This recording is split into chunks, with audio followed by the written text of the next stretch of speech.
Hi, we're Wulfman Fury and you're watching Forge TV.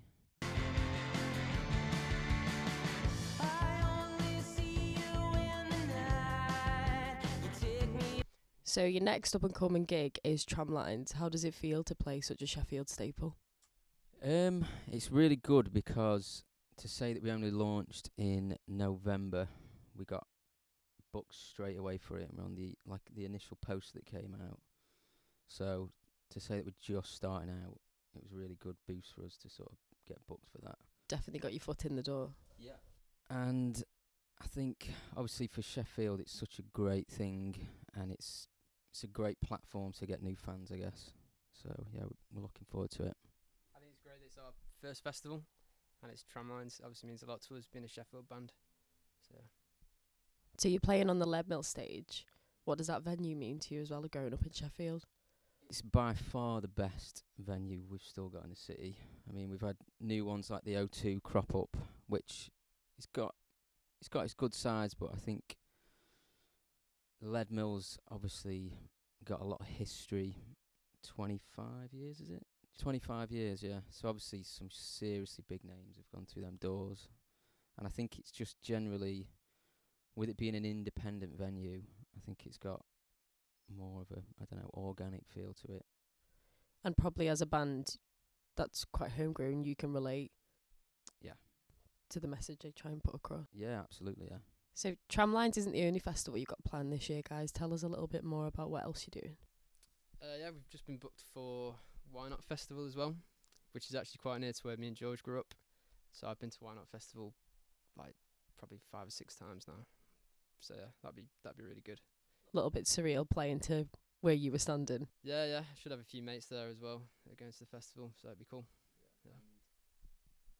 And with Why Not, it's similar to Tramlines, I guess. We've both seen it grow from a nothing festival into a major festival with major acts now. So it's good to kind of be on the latter side where it's it's got big now, going to be big crowds and that. So in the band, do you find you have many creative differences? Because with tunes like Night Sweats, I find that it's a very harness sound. I feel like you've definitely solidified your influences and your creative input to make the best tune you can make. But do you find that you do have creative differences that do strengthen the music?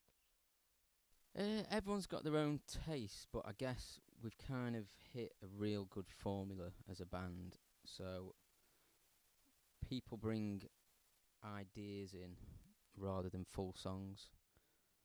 Practice room is next door to the studio, so we'll work on it as a band, and everyone kind of has their input. So although there's many different tastes in the band, I think, like you said, we had a set sound from the start. I think we know what we're after. So Definitely sure of your sound. yeah, That's always a good one. absolutely. You guys think your experiences in previous band have shaped what you are today in this band?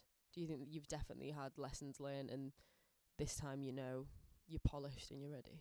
Yeah, I think we're a lot more selective of like the work that we do, the gigs that we do and stuff, and that's from doing loads and loads of shit gigs in the past, like with other bands. And I think it helps as well that like George and Dave were in a band together previously. Me and Will played together in a band as well, so we all know each other musically and things like that. So it works really well.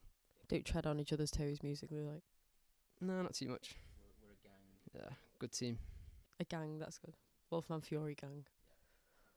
So guys, tell us a little bit more about what you've got in the pipeline. So I hear you've got a demo EP.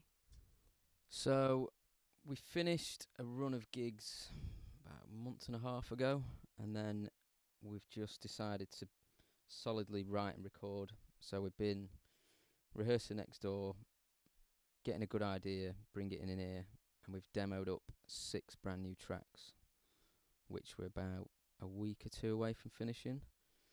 So we're going to book in with a producer called Steve Harris, who's done U2 and Cooler Shaker and all sorts of stuff like that. He's quite a big Grammy award winning producer. So we're booking in with him, and we're going to do a 4-track EP, which will hopefully come out at the end of September, in line with our Leadmill gig, which is the 29th September, I believe.